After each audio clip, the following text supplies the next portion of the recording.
Alright, what's good? What's good? What's good? What's good? What's good? Let me stop the music. Alright, I got a lot of videos to catch up on, bro. I'm not gonna front. We're gonna start off with this video right here. Psycho Killer says, showing a lady, I don't know if she's pregnant or just overweight. I'm not too sure what's going on with the stomach. But he says the moment she realized detectives knew everything. What is everything?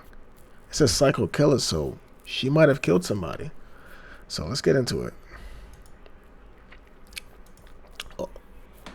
Also, if you're new, appreciate you for pulling up to the channel, man. My name is Glass. As you see, the channel name is Glass Reacts, and that's why we're doing this. We're reacting, man. Just that. In this video, we will be diving into a case that shook the city of Cleveland to its core. Oh, LeBron, what's going on over there, bro? Makes this case extraordinary is the complex investigation that took. Oh, it's 4 people. It's 4 different people. Okay. Place following the murder. But to fully understand exactly how this killer was caught, we have to start from the very beginning. Who's On the killer, November though? 3rd, 2013, at exactly 8:35 p.m., the Cleveland Police Department received a chilling. Wait, what's the date? 2013. This is like 12 years ago. 12 years ago. Okay. I like looking at the time because I'd be shocked when people be still doing crime, like within the past 5 years at least. It's like, it's so hard to get away with crime these days. So I don't know how people are still just doing it. 2013, at exactly 8:35 p.m., the Cleveland Police Department received a chilling 911 call. 911, you need police fire. I can't hear you. What's going on? He got shot, please. Who got shot? My husband, please. Please. The voice you have been listening to belongs to a 41-year-old woman by the name of Uloma Curry Walker. Uloma just discovered her husband clinging to life on the driveway of their Cleveland home. Okay. Who shot your husband? Please, hey, the police are coming, ma'am. Please help me. Please help me. Ma'am, police are coming and EMS is coming, okay? They're en route. Okay, stay right here. Don't move. Don't move, baby. Don't move. Please don't move. First responders were dispatched, and within minutes, officers arrived at the Walker residence on Lamson Road. I mean, as they approached Uloma on her driveway. If she's a part of it, that was some good ass acting, bro. If she's a part of it, that was some good ass acting. She sounded very, very distressed. Authorities realized that they knew this couple. The victim was actually fellow first responder and lieutenant of the fire department, 45-year-old William Walker. Will was covered in blood. He was still breathing, but his condition was critical due to 3 gunshot wounds to the chest. As they were tending to Will, he mentioned something about a man in the backyard, but was unable to coherently complete his sentence. One of the officers quickly checked the backyard, but it was clear of any threats. Detective Thomas Lynch arrived to help with the investigation. He noticed something odd. Will's keys were found still in the side door. If this was a robbery, why didn't the assailant break into Will's home or vehicle using those keys? Aside from the 3 bullets that hit Will, there were several bullets that... I mean, if the guy shot him, I mean, it must have been loud, right? So I don't think you wanna start a robbery or break-in of a house that you're not familiar with shooting somebody and making a bunch of noise. That's why normally you hear an alarm goes off, the intruder just dips out because damn, that made so much noise. There's so much attention being drawn. You're not gonna want to stick around for 2 to 5 minutes trying to search around for jewelry. You know what I mean? But then again, it is a good question because he's probably thinking, hey, this might not be a burglary. This might just be a hit. struck the side of the house. They also found 4 9mm shell casings scattered around the crime scene. While the investigators collected the evidence, Will was loaded into the ambulance and transported to Metro Health's emergency center. Uloma was riding shotgun. Once they arrived, the officers took note of Uloma's appearance. Strangely, she had no blood on her. This lack of blood made it clear that Uloma failed to provide any first aid assistance to her dying husband, despite being a nurse herself. The officers attempted to speak with her, but they were interrupted by bad news. Will's injuries proved...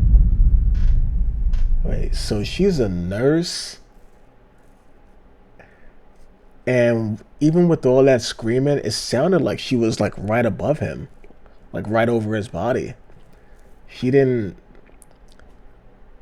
I mean,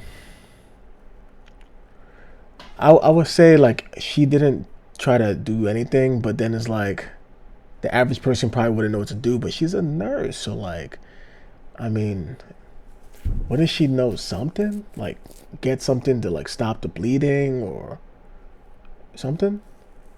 Proved to be fatal. And on November 3rd, 2013, at 11:42 p.m., just 3 hours after the 911 call was placed, Lieutenant William Walker was pronounced dead. 45-year-old William Walker was a 15-year veteran with the department. Walker was shot several times in the driveway of his Cleveland home last night. Walker's neighbor tells us she heard 5 shots. And here is what else we have learned. Sources connected to the investigation say Walker had a laceration wound in addition to multiple gunshot wounds in his chest.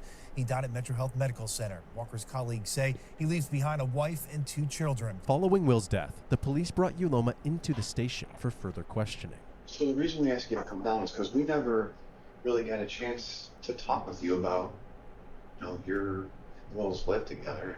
Uloma and Will met back in 2005. They instantly felt a connection. They were both single parents, each having 2 children from previous marriages. And they both had similar social circles due to their professions, Uloma as a nurse and Will as a firefighter. Wait, so they both had 2 children from previous marriages.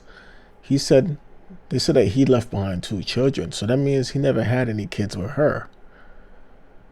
And they met back in 2005, and this killing happened in 2013, so that's a whole 8 years later. I mean, he's 45, he said, so that means he met her when he was about 37. So I'm guessing, I don't know how old she is, but I'm guessing maybe he didn't want to have any more kids, and I guess she was okay with that too. All right. In early 2013, Uloma was diagnosed with breast cancer. This pushed the couple to finally get married, partially so Uloma would be covered under Will's insurance benefits. William was just a great person. Wait, hold on. The timeline of this is very important. Wait, tell me that again? Nurse and Will as a firefighter. In early 2013, Uloma In early 2013. Oh, okay. This is the same year that he died. was diagnosed with breast cancer. This pushed the couple to finally get married, partially so Finally get married after 8 years? Okay. Uloma would be covered under Will's insurance benefits. William was just a great person. Unbelievable. I'm not going to say he was perfect, but he was my perfect. I just want to find out what happened. I know this isn't easy, honey. How about, can we just go through what happened? On the night of the shooting, the two were packing their belongings for their upcoming move to a new home in Madison, Ohio. Just before 8:30 p.m., Uloma asked Will to get some dinner from a nearby McDonald's. Upon his return, Uloma heard shots fired and Will screaming outside. Wait. She sent him to McDonald's? In Ohio. Just before 8:30 p.m., Uloma asked Will to get some dinner She asked him to get some dinner from a nearby McDonald's. from the McDonald's. Okay. Upon his return, Uloma heard shots fired and Will screaming outside. After running outside and finding Will on the ground, she noticed a suspicious stranger while she was dialing 911. It was one guy. I don't remember what he looked like. And I asked him, what did he want? I don't remember. That's the only person I remember.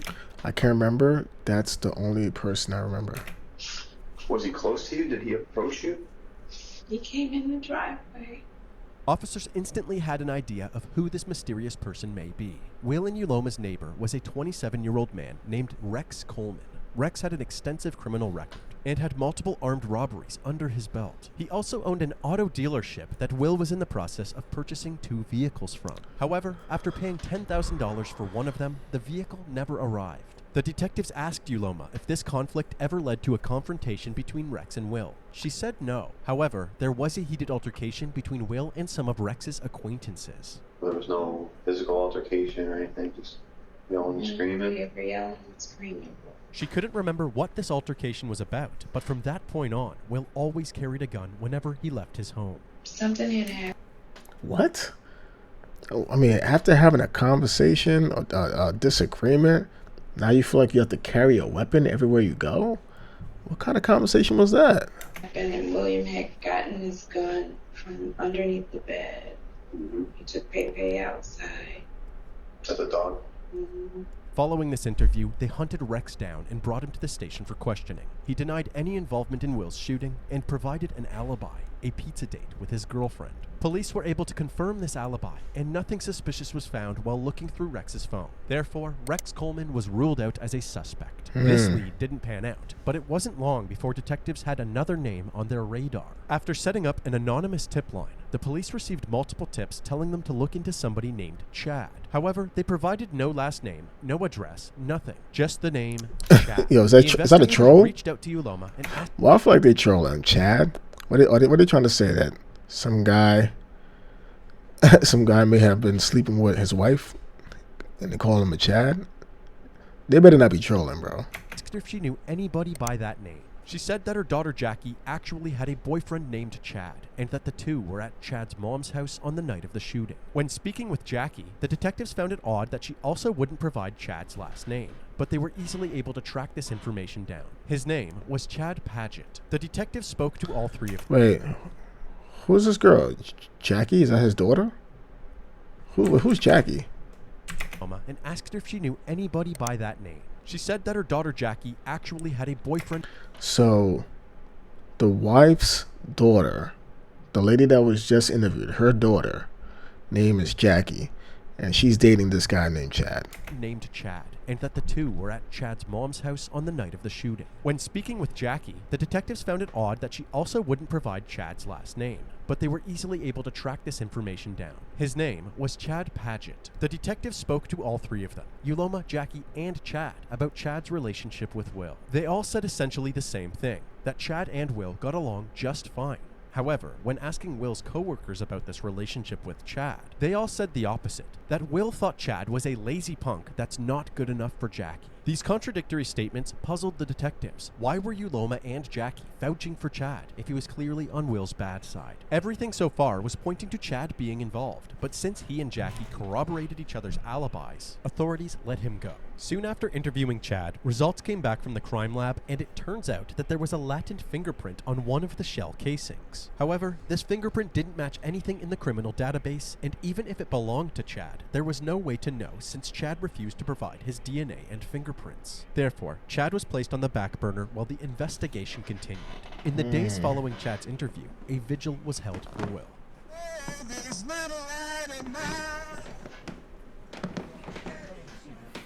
Hundreds packed Lamson Avenue for a candlelight vigil for Cleveland firefighter. My man was kind of popular. Heavenly Father, we just ask that you watch over his family in this particular time of need. He was a great firefighter. He was a firefighter. Paramedic. He represented us well. And I could tell you this, that I'm a better man for having known Will Walker. Damn. I'm really emotional right now, but I just want to thank everyone for coming out to support my brother. He would gladly, and I know he's gladly appreciating this right now. Okay, where's the wife? Thank you. I love you, Will. I put my life on the line for the fire department. I've never done the things that he's done for this community. And somebody know what happened, and they're listening right now. Ooh. So you will be caught. Damn. After, there was also a memorial held by Will's fellow firefighters to honor his memory before he was laid to rest. Not a single person had a bad word to say about Lieutenant William Walker. Just about an hour ago, he was let out by a procession of firefighters with his casket as they came out of public auditorium. They took the casket into a fire truck where the lights and sirens were going, and they took him off. He was a great family man. Damn, they got nothing but good things to say. That's what I'm gonna miss about him. He used to make me laugh a lot. We had the same sense of humor. Over the next year, the case slowly went stagnant. Several more leads were looked into, but each of them only led to a dead end. Uncertain of what move to make next, they brought Uloma back in for another interview as a last-ditch effort for new information. Was there anything going on at the time? Was there anything that we should be... I mean, so far I realized they haven't mentioned anything. Well, this is 2013. I don't know how popular Ring cameras were back then. Hey Google, when did Ring cameras release to the public?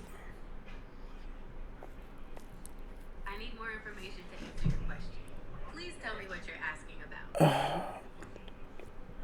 up. Let me see.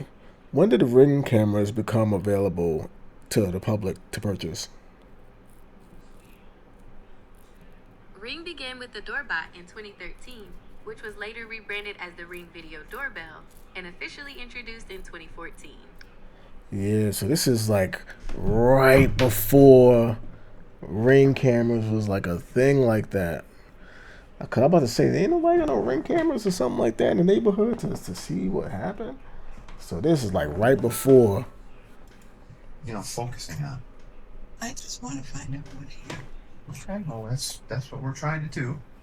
Hey, was there anything going on with finances? We didn't have a problem. How's your health been? Your health alright? I've been to the doctor. Yeah, stop calling. The detectives found it very strange that someone diagnosed with late-stage breast cancer hadn't gone into the doctor recently. After this interview, they looked into Yuloma's medical... Ooh, is it possible she lied?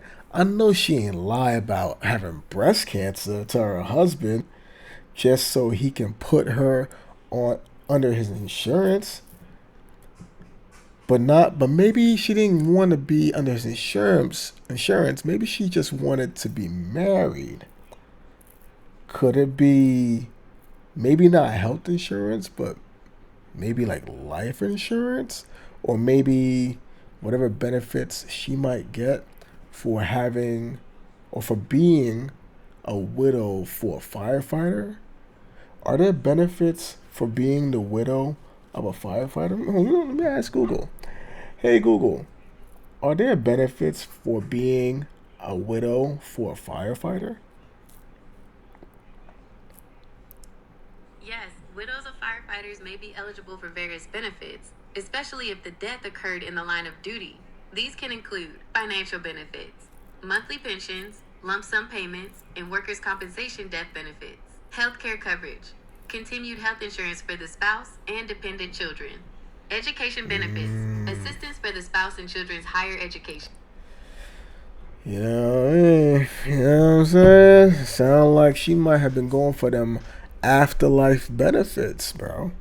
Medical records. They determined that she hadn't been to a doctor in over a year. In fact, it turns out that there was zero history of her undergoing chemo or any cancer treatment at all. Authorities quickly realized that her late-stage breast cancer diagnosis was a complete lie. This led investigators to dig deeper into Yuloma's records, including her financial records. And it turns out that she had amassed a significant amount of debt using a plethora of credit cards. For a moment, the investigators thought that they were onto something big. Perhaps Yuloma had faked her diagnosis so that Will would marry her, and once married, she killed Will to collect his life insurance payout, thus solving her crippling financial situation. But they quickly learned that the beneficiary for Will's life insurance wasn't even Yuloma, but rather his ex-wife Rita. Yuloma didn't receive a dime. Did Yuloma think that she would receive that money? Otherwise, why would she kill Will if it wasn't for money? Was Yuloma really involved in Will's death after all? Investigators needed more information if they ever wanted to answer these questions. So in December of After 8 years, you tell this man that you got breast cancer? And then, because that's why I said 8 years, like 8 years? That's a long time to be with someone to then finally decide to get married. And the fact that the reason wasn't because, oh, I want to get married because I love you. It's because I want to get married to get you eligible to be a part of my health insurance that's connected to my job that you can only get if you're my wife. And you know damn well she talked him into it. She asked questions and asked, hey, how about you set this, we get married so we can get this set up. And obviously he did it for duty. He did it more for duty. Like, you know what, I'm going to do this so that way you can be covered because I care about you. He probably didn't really care about the idea of getting married. They probably didn't even have a wedding ceremony. They probably just went down to City Hall or whatever it is downtown and just got married on paper. They probably didn't even do an actual wedding. He looked out for you. Like, damn, he looked out. And this is what happened? 2014, the Cuyahoga Police Department and the Cleveland Fire Department offered a $10,000 cash reward in exchange for any information about Will's murder that leads to an arrest. We sincerely hope that someone will step forward and provide some information to solve these senseless crimes. After notifying the public about the cash reward, a new tip came in from someone named Isaiah. Apparently, Isaiah had been approached by none other than Chad Paget, who asked if he would carry out a hit in exchange for money. Isaiah denied this offer. With this new information, police now had probable cause for a search warrant of Chad's phone records. They noticed that around the time of the shooting, Chad... Wait. What is said about this Isaiah guy? Wait, what? Where this guy came from? Public about the cash reward. A new tip came in from someone named Isaiah. Apparently, Isaiah had been approached by none other than Chad Paget, who asked if he would carry out a hit in exchange for money. Isaiah denied. I knew Chad was up to no good once they said Jackie didn't want to release his last name to the police. You know the police could find it anyway, right? But the fact that you don't want to give him his last name, that means there's some trouble behind him. That means he's not a law-abiding citizen. He has some trouble behind him. My God, bro.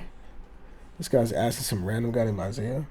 This offer. With this new information, police now had probable cause for a search warrant of Chad's phone records. They noticed that around the time of the shooting, in exchange for money, Isaiah denied this offer. With this new information, he would carry out a hit in exchange for money. Wow. Isaiah denied this offer. With this new information, police now had probable cause for a search warrant of Chad's phone records. They noticed that around the time of the shooting, Chad was constantly communicating with Jackie and another unknown number. Police were able to trace this phone number back to a man named Ryan Doherty. Ryan Doherty was notorious in Lieutenant Walker's neighborhood for his colorful history of robberies and burglaries. In fact, at this point in the investigation, Ryan was serving a 17-year prison sentence for robbing a Family Dollar store and shooting a cashier in the stomach, less than 3 weeks after Will was killed. What the fuck? Yeah, this guy's a career criminal. A career criminal. This looked like a LinkedIn profile right here. Officers wanted to build as strong of a case as possible before moving in on any suspects, so they obtained search warrants for Jackie, Ryan, and Uloma's phone records as well. They then worked with the FBI to create a clear map showing the exact location of these cell phones throughout the night of the shooting, and the exact times that they were communicating with each other. It revealed that right before the time of the shooting, Chad and Ryan had made their way from the west side of Cleveland, where Chad's mom's residence is, to the east side of Cleveland, directly toward the Walker residence. And yeah, they're over here looking like The Weeknd and Lil Baby. Cleveland, where Chad's mom's residence is, to the east side of Cleveland, directly toward the Walker residence. And at 8:30 p.m., Chad sent a text to a group chat that included him, Jackie, and Uloma. The text read, "We got a body." The evidence was beginning to paint a very...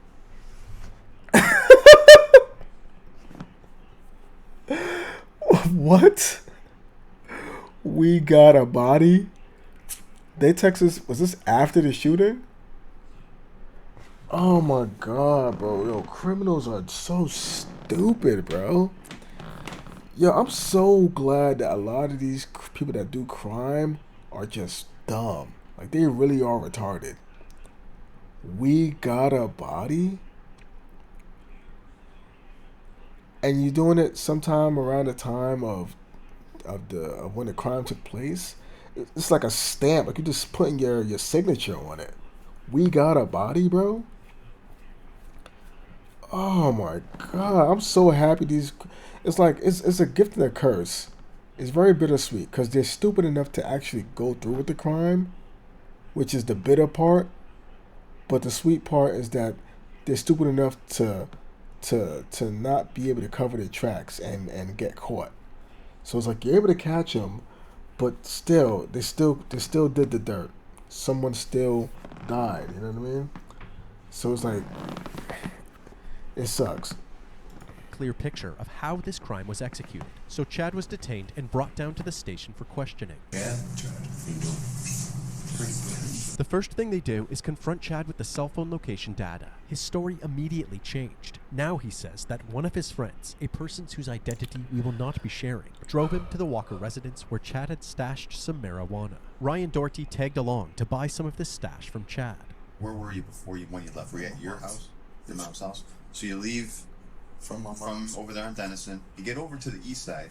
Tell me what happened. After picking up the goods, Chad and Ryan went outside to make the exchange. Went up on the porch, got my stuff.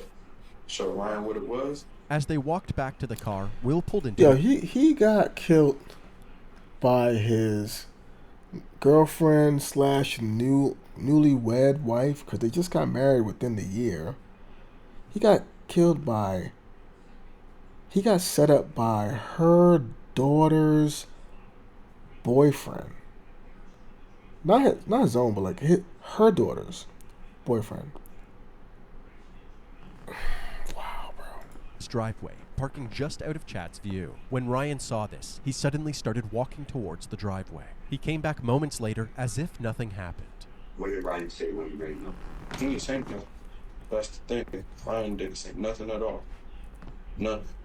It was just when I walked down the street, he told me, he's like, bro, like, I got you. You ain't gonna say nothing. I'm like, no, I truly did not know. You didn't hear any gunshots? No. And I know the sounds of gunshots. Chad says that he only found out about Lieutenant Walker's murder later that night. Wait. What is he saying? He's saying, wait, hold on. This sounds like a dumb story. Hold on. I want to hear this retarded story right now. So you leave from over there in Denison. You get over to the east side. Tell me what happened. After picking up the goods, Chad and Ryan went outside to make the exchange. Went up on the porch, got my stuff. Showed Ryan what it was. As they walked back to the car, Will pulled into his driveway, parking just out of Chad's view. When Ryan saw this, he suddenly started walking towards the driveway. He came back moments later as if nothing happened. What did Ryan? That makes absolutely no sense at all. I'm with this dude. We making an exchange. I don't know, must be drugs or something the way it sounds like, the way he's talking. They're making an exchange, and then now across the street they see Will, the guy who got shot. They see him pull up into his driveway, and then Ryan, like, this mid-conversation starts walking towards Will, and he goes over there and then shoots him like 3 to 5 times, and then comes back. This dude doesn't hear any shooting at all. What, all of a sudden Ryan is Agent 47? He's a hitman now with a silent suppressor? Like, this sounds so stupid already. Didn't say when you made him. He didn't say nothing. That's the thing. Ryan didn't say nothing at all. Nothing. It was just when I walked down the street, he told me, he's like, bro, like, I got you. You ain't gonna say nothing. I'm like, I got you. You ain't gonna say Truly nothing. did not know. You didn't hear any gunshots? No. I got you. You ain't gonna say nothing. No, what? And I What know are you saying no to? Say, ain't gonna say what? the sounds of gunshots. Chad says that he only found out about Lieutenant Walker's murder later that night. On the porch, I seen Jackie sitting there crying and everything, and she told me, like, look, guess Will's dead. I'm like, what you mean? That's I guess Will's dead. Every time they be saying I guess, I watch a lot of these videos. When they be saying I guess this happened, that's how you know that this the way they come into that conclusion is a lie. On the porch, I seen Jackie sitting there crying and she everything. told me, like, look, Look, I guess Will's dead. What do you mean I guess Will's dead? That sounds like you're trying to say that she was sad about it, but like I guess means that she wasn't really. She probably wasn't crying at all. guess Will's dead. I'm like, what you mean? That's when 2 and 2 got in my head. That's when 2 and 2. So what was the? Oh, you ain't gonna say nothing. I got you, right? Nah. What was you saying all to? If now you know what's going on. If 2 and 2 wasn't in your head back then, what was you saying nah to? While telling this story, Chad didn't realize that the detectives knew about the "We Got a Body" text. They gave him one last chance to fess up. This could be an opportunity for you to determine kind of like your fate from here on out. I don't have nothing to do with this stuff. Okay. Since Chad continued to be untruthful, the detectives decided that they had had enough. Rag murder. Gonna be close. Rag murder. Didn't do nothing though, like for real. I really did not do nothing. Stand up. You probably didn't go quite how you anticipated, right? Never even did nothing. Following this interview, Chad Padgett was charged for the murder of Lieutenant William Walker. His Oh, I thought it was gonna tell him about the tax. I thought they was gonna tell him about the tax. DNA samples and fingerprints were finally collected. The fingerprints were then compared to the ones found on the shell case at the crime scene. It was a match, suggesting that Chad was the one who loaded the gun. After being thrown in jail for a few days, Chad's mother contacted the detectives, saying that Chad wanted to speak with them again. He was ready to tell the full truth. Wherever you feel comfortable starting.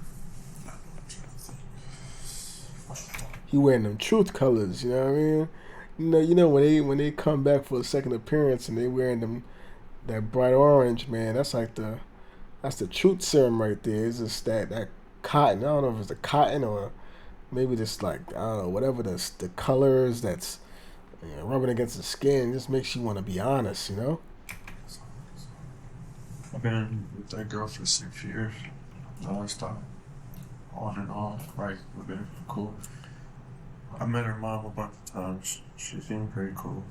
Apparently, Uloma, Chad, and Jackie were all in the car together when Uloma first mentioned the idea of killing Will.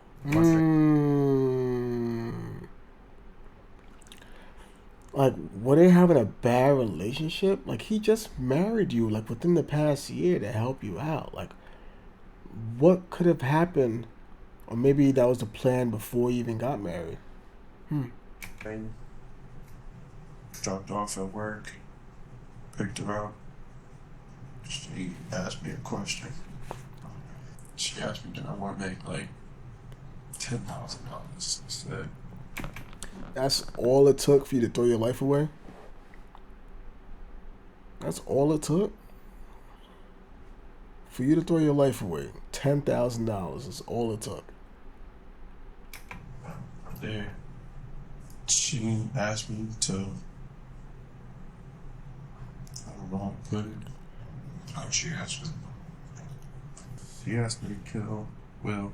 Uloma told them that Will had been physically abusing her, and that the only way out of this abusive relationship was to get rid of him. I mean, what about divorce, break up, move out, tell the police? There's so many options I could think of. I was on $10,000, dude. This money was running through my head. Uloma told them that Will had a $100,000 life insurance policy, and that they would get paid. $100,000? That's kind of on the low side, isn't it? $100,000? A lot of these videos that we have in these life insurance policy crimes, it's normally like somewhere closer to like $500,000 at least. $100,000, that's not really nothing crazy.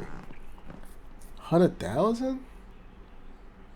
I mean, that's like a salary. That's like getting paid 2 years up front at a new job. That's not really nothing crazy. Once the job is done, I said, I can't do it, but I might know somebody. She said, okay, that's cool. Uloma then gave Chad a $1,000 deposit to search for a person to complete the job. Wait, what he said? I can't do it, but I might know somebody. She said, okay, that's cool. Uloma then gave Chad a $1,000 deposit to search. Like, bro, you don't ask why? You don't ask why you... I mean, maybe not so much ask why, but like, did this man ever do anything to you? Like, did this man ever do anything to you? Yo, don't ever come to me asking to do nothing crazy like that. Because I'll probably say, yeah, let me think about it. And then I'll go to the police and let them know what you try to involve me in. Because if you try to involve me in something like that, especially with the way today's day is, like as far as like crime and investigations and stuff, if you're trying to get me to do something like that, not only are you retarded, but you're retarded enough to ruin my life. That means you're no longer safe for me to interact with, because you're dumb enough not only to ruin yours, but to ruin mine as well. So now I'm gonna, because I can't just let you rock, because you know that I know, and because now that I know, I got to get myself out of this. And the best way to get myself out of this is to tell on you. Simple as that. That's the best way for me to get out. I'm going to tell hey, this guy tried to ruin my life just now. They asked me if I can take somebody out for them. What do you want to do with this? I mean, I got to set him up? I mean, I bet.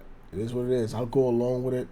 Act like I'm going to do it just so they can get enough proof, or whatever the case is. Or maybe not even do that. Maybe I'll just say, nah, I'm good. Do your thing. And maybe they'll just follow you after that. Maybe they'll just start watching you after that. But basically, don't come to me with nothing like that, bro, because that's just telling me that you don't care about my life. Search for a person to complete the job. Chad had initially presented the offer to his friend Isaiah, but after he rejected the proposal, he turned to his cousin, 22-year-old. Like me, I would have been Isaiah. I would have been like, nah, I'm good, bro. I appreciate you for looking out, though. But I probably would have took it to a whole nother step, because just me knowing and not saying anything about it, if they can prove that I knew and didn't say anything about it, I might be at risk of getting into some type of trouble for not saying something to the authorities to prevent it from happening. They might look at me as like an accomplice or something. So I'm not sure what happened to Isaiah, but you gotta be careful with that. Christopher Hine, who was known to be an arms dealer on the streets. Chris then put Chad in contact with Ryan Doherty, who he enlisted to carry out the killing. Okay, all right. Wait, so Chris was the Chris guy. This Chris guy was a middleman. Was a middleman to the black dude. This Chris guy was a middleman on the streets. Chris then put Chad in to Ryan. So I wonder if Chris gets in trouble for that. Contact with Ryan Doherty, who he enlisted to carry out the killing. Okay, all right. What's like? Would you be able to do something for some money? He was like, what's up? I asked him, is he able to kill Will for some money? He said yes. You did get $10,000. I'm probably going to say altogether about 2,500. Yeah, $2,500. Altogether? So what, she gave you like pieces of it? Because she never got the insurance money. Because the insurance was in his ex-wife's name. Right, Jeff. 500, and I still owe my 100. He was on. He got 500, and you still owe him 100. What do you mean? Don't tell me that dude crashed out for $600, bro. Don't tell me he crashed out for $600, bro. My back about it. Chad's interview was wrapped up, and Chris. And I still owe my 100. He was on my back about it. Chad's interview. He was on your back for $600 total? Oh my God, bro. People just be throwing away their life for nothing, bro. It was wrapped up, and Chris and Ryan were immediately tracked down and brought into the station by police. Chris was very forthcoming, telling the detectives the same. Oh, look, he's wearing the same truth fit. This is the truth. This is the true fit right here. This is the same fit that other guy got. That helps you tell the truth and nothing but the truth. The honest fit. Same story that Chad did, and then some. According to Chris, he was originally set to execute the plan in October of 2013, just a month before Will's death. He even went to Will's home on Lamson Road, but lost his nerve and couldn't fire the weapon. That's when he reached out to Ryan to carry out the hit, offering him a mere... Oh, so wait, Chris was initially supposed to do it? Chris was initially supposed to do it? By police. Chris was very forthcoming, telling the detectives the same story that Chad did, and then some. According to Chris, he was originally set to execute the plan in October of 2013, just a month before Will's death. He even went to Will's home on Lamson Road, but lost his nerve and couldn't fire the weapon. That's when he reached out to Ryan to carry out the hit, offering him a mere $800 and an assortment of paraphernalia. $800 to go and body somebody and ruin your life. $800 to ruin your life. While the other dude was going to get like 10 grand, but I guess minus 800, because I'm guessing you would have probably gave, $800 out of his 10,000 to whoever was going to actually do the shooting. $800 to crash out and throw your life away. What a deal. Ryan was much less cooperative during his interview. The detectives began questioning him, but without hesitation, he denied all of the allegations. The interview ended there, as Ryan would not provide any further information. Considering the "we got a body" text in the group chat, it seemed that Jackie was also... That boy Ryan's a dummy. He looks young too. He looks really young, but he's a dummy. One, he crashes out throwing his entire life away for $800, and then after he finishes doing what he does, he hops in on a group chat with all the other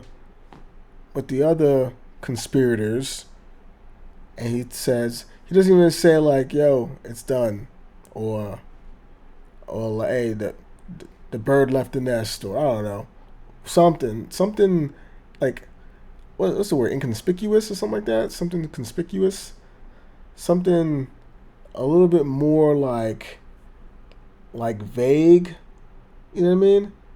No, he doesn't say something vague. He says, information. Considering the "we got a body" is literally slang for we killed somebody.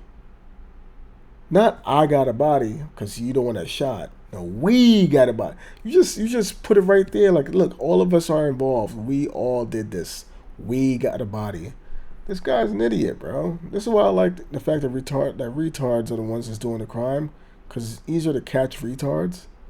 It just sucks that the retards are actually willing to go. It doesn't take much for the retards to do the crime. That's the bitter part. It doesn't take much for the retards to actually do the crime. They get caught easy, but it doesn't take much for them to do the crime, which sucks. He texted in the group chat. It seemed that Jackie was also closely involved in her stepfather's death. The detectives were now ready to speak with her again. Jackie initially claimed that she had no knowledge of the murder plot. However, detectives confronted her with all of the evidence, which prompted her to hop on the confession bandwagon. She opened up and confirmed what Chad and Chris had said, that Yuloma claimed she was being abused and was the leader of the operation. Chad was the middleman, Chris was the arms dealer, and Ryan was the shooter. As for the... I like how everybody's just lying. Even the whole idea of her being abused, I bet you she probably lying too about that. And even if you were, you leave. You don't. Doesn't matter if somebody's abusing you in your house. You don't kill them. You tell the police, domestic violence, and you leave. Driver, Chad, Chris, and Jackie all said that he was not told the real purpose of the trip and truly believed that they were just going to fetch some marijuana. When Chad and Ryan re-entered the car, they told him to hurry up since they had just robbed someone. Furious, he ordered both men out of his car. They complied and their friend drove off. The two then... Wait. Who's the driver?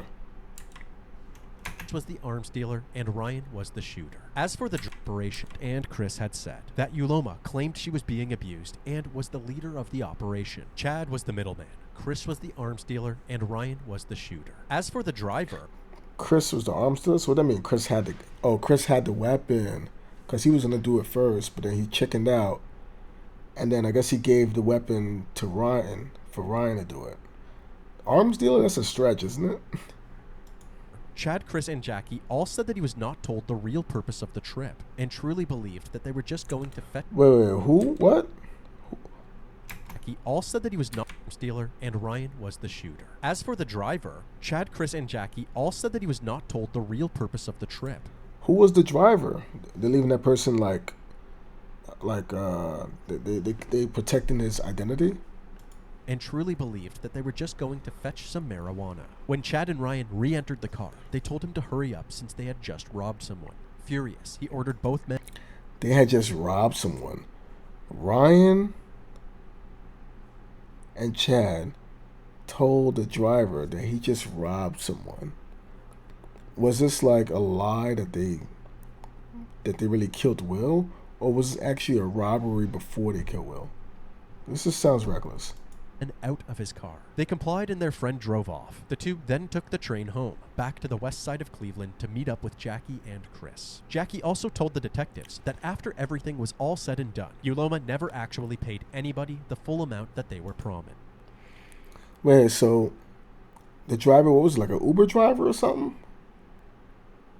What the hell? And then they said that we just robbed someone. Why would you tell them that if this is not like a friend of yours? These people are retarded, bro. I swear, they're so stupid, bro. Oh my god. Jackie was then also taken into custody, so there was only one person left, Yuloma. However, there was one problem. Authorities were struggling to find Yuloma. Any attempts to reach out to her were met with no response. In an attempt to hunt her down, police reached out to Yuloma's inner circle, and apparently a close friend of hers had reason to believe that Yuloma had fled the state. She said that several months after the shooting, Yuloma had asked her to help store some of her family's belongings. The friend agreed and rented a storage unit for about $800. However, after storing the belongings, Yuloma went on a road trip to North Carolina. She never reimbursed the friend and had not been seen since. Police later found... Wow, she's just a fucking terrible human being, bro. She's just a terrible person. Out that one of the belongings Yuloma left behind was actually Will's car. The most shocking part was that his remains were found in the back seat. After collaborating with North Carolina state law enforcement, in just 3 days, Yuloma was located and transported back to Cleveland, Ohio. As soon as she arrived, she was re-interviewed by Cleveland police, and this time, there was no holding back. Hey, Yuloma. Remember Sandoval? It's been a while. Obviously, you're aware there's been some developments along the way. You are a person that we consider involved in the murder of William Walker. It is considered an aggravated murder case because it was planned. At this time, do you care to make any statements about our investigation into the murder of William Walker? Not with an attorney present. Okay. With Yuloma being uncooperative, she was swiftly arrested. Her and her 4 co-conspirators were all charged with aggravated murder, conspiracy to commit murder, and 2 counts of felonious assault. During their arraignments, each person pled not guilty and was assigned a $1 million bond. I'm glad everybody else, like her perm bleach hair is probably gonna start falling out soon. She'll take care of it. You know what I mean? But hey, if those other guys weren't talking, hey, we wouldn't have content, you know? So I'm glad everybody is not as smart as Yuloma over here as far as asking for an attorney. But her plan was dumb. I don't know why she thought she would get away with that. To enter a not guilty plea. Not guilty plea is accepted. Bond is set $1 million. However, leading up to Yuloma's trial, her alleged accomplices would all eventually turn against her. Chad, Chris, Ryan, and Jackie all agreed to testify against Yuloma for a lesser sentence. And Jackie, her own daughter? Her own daughter? Damn, bro. Ain't no honor amongst criminals, huh? No honor amongst thieves, right? As part of a plea deal. Yuloma's trial What they officially said? testify against Yuloma for a lesser sentence as part of a plea deal. Yuloma's trial officially began in June of 2017. The prosecution's plan was to show that this murder was all about money. They suggested that although Ryan Doherty had ultimately pulled the trigger, Yuloma's surmounting money problems is what led her to orchestrate Will's murder. Yuloma's defense team would go on to deny the allegations against her. They suggested that Yuloma was a victim of Will's domestic abuse and that Jackie, in an attempt to protect her mother, had actually cooked up the murder plan. They also argued that the 4 testimonies of those involved in the murder lacked credibility and that they were only pinning this crime on Yuloma to lessen their own sentences. Wait. They said Jackie.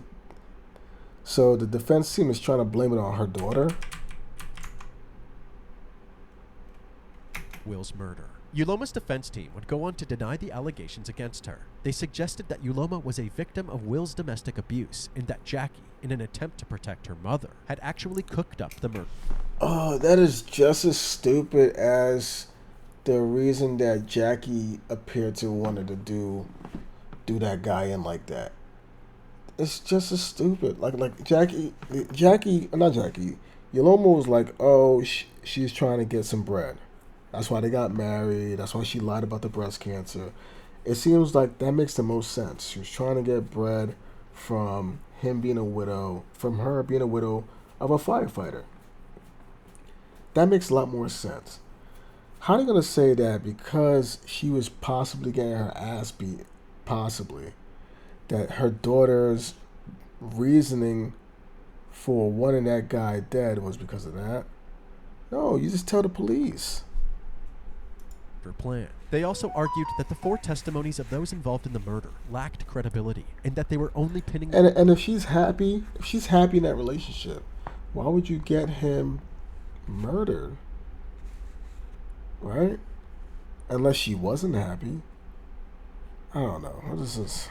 This crime on Yoloma to lessen their own sentences. On July 7th, 2017, after a 10-day trial, the jury had come to a decision, and the verdict was presented to the court. Yoloma Curry Walker was found guilty of aggravated murder, conspiracy to commit murder, and both counts of felonious assault. Her sentencing took place about a month later, on August 8, 2017, and she was sentenced to life in prison without the possibility of parole. Chad Padgett's aggravated murder charge was dropped to involuntary manslaughter, and he was sentenced to 28 years in prison. Ladies and gentlemen, we got him. 20 years in prison. Sure. So 20 years for just for getting involved, because she came to you, and rather than you going to the police, you decided to find somebody else to do it. Like, he must have really thought, like, you know what, because I'm not pulling the trigger, like, I ain't gonna do no real time if somehow I got caught. That's what he's thinking. But no, you're still getting at least 20 years. Now, maybe he might get less than that on good behavior. He might do at least 10 to 15 maybe. But still, that's still big time. On top of his 17-year sentence from his previous convictions, Ryan Doherty was sentenced to life with the possibility of parole after 20... Oh yeah, he's the actual shooter. But he's doing life too. Now, he ruined his life. I don't know how old he is. He was looking kind of young before. I don't know how old he is. I don't know if he's in his 20s or not. But he just ruined his life for $800. He just ruined his life for anywhere from $600 to $800. He threw his life away. That's how much it costs for his life to be ruined. 3 years. Christopher Hines was sentenced to 18 years in prison. 18 years. And all he did was find a shooter and give that shooter a gun and a target. He was just the middleman. They dragged him into this. I can't even say dragged him. They gave him an invite, and he showed up and went the extra mile. Oh my God, bro. And then how did Jackie get into all this? 'Cause I thought the mom went straight to Chad. So how's Jackie getting involved? I mean, she probably knew about it, but that's all it seemed like she did, right? And since Jackie was still a minor at the time of the crime, she was sentenced in juvenile court and spent 1 month locked up at a juvenile detention center before being released. All right, that makes sense. She was still a juvenile? So how old was she and she's dating Chad? How old was Chad? Is Chad on some pedo stuff? I mean, maybe they might be just maybe 3 years, like high school years apart. Maybe she might be 16 and he might be 20 or something. Maybe, which is still kind of still a little Maybe he's 19 and she's 16 at the time. 16 and 19, that would make sense because he could have met her in high school when he was like a senior. She was probably like a freshman, sophomore, whatever. But okay, her getting just that treatment, I can let that slide because I'm thinking to myself, out of everybody here, everybody was doing the most. Obviously, the mom, she started the whole thing, but it sounded like she went straight to Chad. And then Chad went to his boy Ryan. His boy Ryan was like, nah, I'm good. And then Chad went over to white boy Chris. White boy Chris was like, yeah, I bet I'll do it. White boy Chris tried to do it. Turned out he wasn't really like that. So then he was like, you know what? I'm not like that, but you know what? I know who is. And then he went and found Ryan the dummy. And then he said, hey, Ryan the dummy, yo, take this gun right here. I got $800 for you and a mystery box. You know what I mean? I got $800 and a loot crate. If you could knock this guy Will's head off. And Ryan the dummy was like, I bet I got you. For $800 and some what is it, some VC, some Fortnite VC, and he went in, you know what I mean? I'm not really trying to make it like a joke, but I'm just saying that's how stupid it sounds. That's how stupid it sounds. $800 and some mystery gear or whatever. Like what was that stuff? Was it drugs or something? I don't know what it was, but I hope it was worth it, because the rest of his life he paid for it with that. He paid for it with the rest of his life.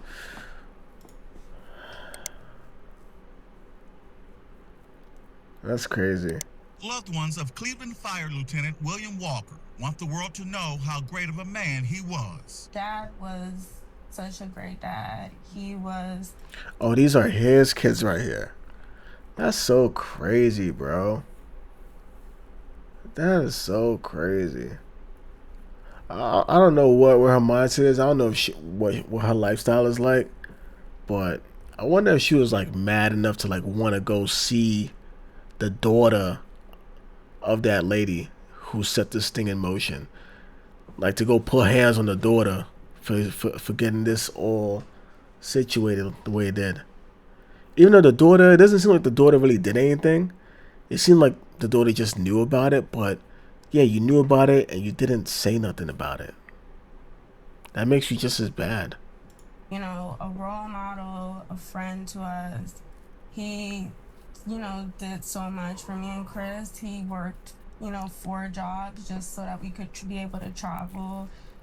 So this is very devastating to us. He motivated me to do better, to always push harder in life, and no matter what, just keep moving forward.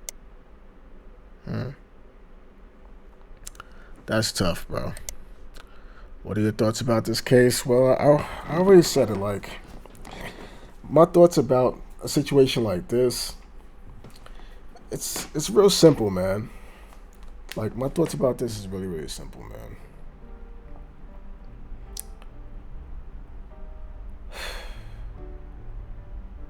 Like, one of the things I learned from watching videos like this is you gotta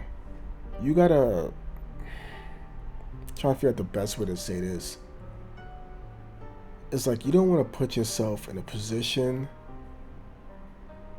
to where your downfall, it's like where your downfall will be someone's like lick. You know what I mean? Like your downfall will be someone's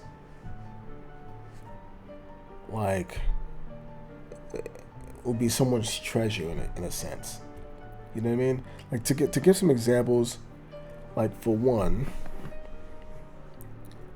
a lot of people these days, they don't like the idea of getting married. A lot of people these days, they don't like the idea of getting married. And the reason why is because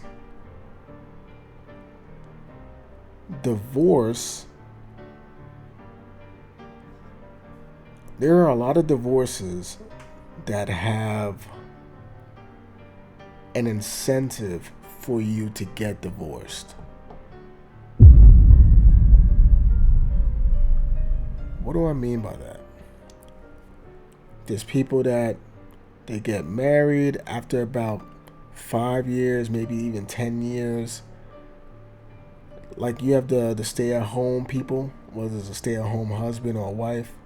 If they've been married with someone who's been paying all the bills and they've been doing very well financially enough to afford that person that lifestyle, after about 5 or I think 10 years or something like that, I don't know if it changed or if it's, maybe it goes by state.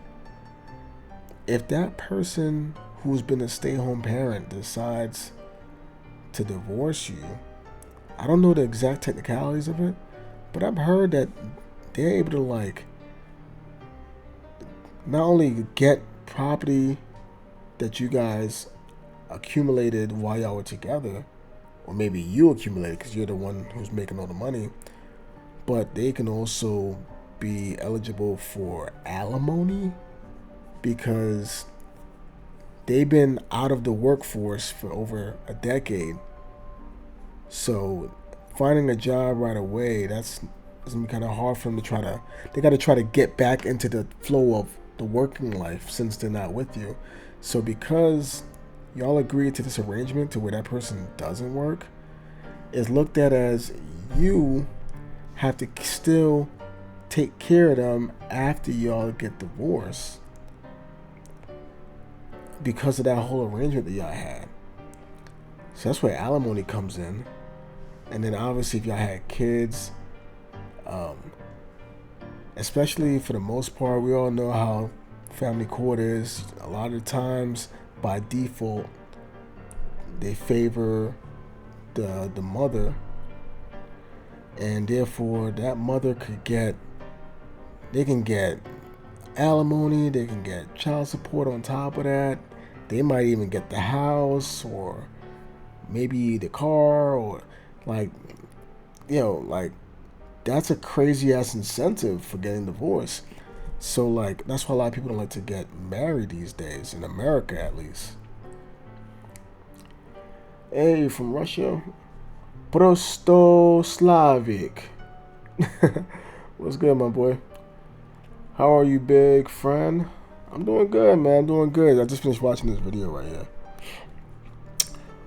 But that's a big reason as to why some people don't like to get married, because the divorce, there's usually an incentive. If there's an incentive for y'all to fail, why even get into that contract if there's an incentive for you to fail? It doesn't make sense. So a lot of people don't want to get married because of that. And then also, another thing is, what I've learned from videos like this is, if you getting, yeah, I do. That is a sock. It definitely is a sock. I didn't want to buy a pop filter. I just left it alone. I put a sock on it and it sounded fine, so I was like, leave it alone. But another thing that I've learned from watching videos like this is a lot of these crimes, especially with the husband and wife, it revolves around money. And one of the biggest payouts that we see often in these type of videos is life insurance. Life insurance is a big thing. Life insurance, I never understood the idea of life insurance. I mean, I get it that that money can be used to possibly pay for your funeral. But all of that money, if you get in life insurance that's like in the hundreds of thousands, a funeral doesn't cost hundreds of thousands. So life insurance is also put in place to help take care of your family, you know, as far as like keeping up your end of taking care of them. Like whatever you was lifting on the financial side, that was supposed to help fill in that part. But some of these people, they're thinking like, you know what, I might want to break up with this person and get divorced, but you know what, if I leave now, I might not leave with anything. Oh, you know what, let me talk this person that I'm married to into getting a life insurance policy. And then after they talk them into getting a life insurance policy, or they do some forgery and create a life insurance policy for that person without them knowing, and then they try to get them taken off the planet rather than just leaving, they get them killed. Life insurance, that's a big one too. One of the first things cops look for when a married person gets killed is they check the spouse. What reason would the spouse have? And they check, hey, did this person have life insurance? Because life insurance is a big thing. Did you understand what I wrote? No, I don't understand your language very well. Yeah, I understand what you said. You said, what's that sock on your microphone? Yeah, I understand what you're saying. But yeah, man, that's what I learned. That's my thoughts about this case, man. I hate the fact that the wife that was only married for a year, she talked him into getting married by saying that she had breast cancer and she wanted to get under his insurance policy. He was willing to do it, which lets me know that he wasn't interested in marrying her to get married. He just did it to help her out with her health situation through his health insurance. And she basically lied about her breast cancer so that way, not so much that she can get the health insurance, but just so they can get married. So that way she can get whatever life benefits that she'll receive for being a widow for him. It's so filthy, bro. And then she had the audacity to get her daughter's boyfriend involved. So something shady about him already, because for her to even consider asking him to do that lets her, like, what is it about him that let her believe that he would even consider it? What is it about his lifestyle that will make her believe that, not even believe, but what is it about his lifestyle, about Chad's lifestyle, that would make her even comfortable enough to ask him to do something like that? And then obviously he reached out to a friend. He said, I won't do it, but I know somebody would. Isaiah, what is it about you and your lifestyle that will make Chad feel comfortable? Not even just comfortable, but feel like that's something that you would even consider. What is it about you? Now, sure, you said no, you didn't want to do it, and that's good on you. But you got to change some stuff about your life, because for a guy to come to you who is calling you a friend, is asking you to do a hit. For one, that ain't your friend, because he putting you in a situation that could ruin the rest of your life. That's one. And two, if he's willing to put you in a situation like that, he probably thinks your life ain't even worth living right now. So you got to do something about your life, Isaiah. And then Chris, he gets involved. He doesn't go through with it. And then he finds Ryan. And then Ryan does it for about $800 and I don't know, some VC.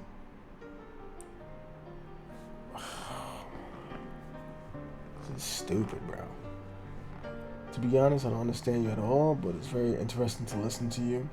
Can you log into the translator if it's not difficult for you? Of course, maybe that's how I'll understand your words, and I can write you a few words of Russian. I don't know what translator you're referring to. Are you saying Twitch got a translator thing? I don't know, but I don't know what that is. What translator you're referring to? But anyway, yeah, I just wanted to see this video, man. A crazy video, man. I'm gonna leave a like. This video was from Stay Awake, Crime and Psychology. That was crazy, man. Like, basically, just don't put yourself in a position to where if someone was to hurt you or to break a contract against you, like, don't sign up for a contract where if the contract gets broken, you get screwed, obviously. And just don't put yourself in a position to where someone would have an incentive to basically betray you. That's it. Don't put yourself in that situation. You know what I mean? If you have life insurance, I mean, you know, I ain't gonna tell you how to live your life, bro. But me, I would not care to get life insurance. These days, I wouldn't care to get life insurance. If all you worried about is my funeral, just cremate me. Or that's it. You know, just cremate me or tell the government to do whatever they want with me. Doesn't matter. You don't even gotta run a funeral for me. You know, just get a picture of me, and y'all can talk about me in a church. You know, my body don't need to be there. This is crazy, bro.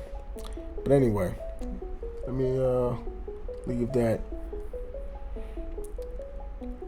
Put this for YouTube. I know they're gonna like this one.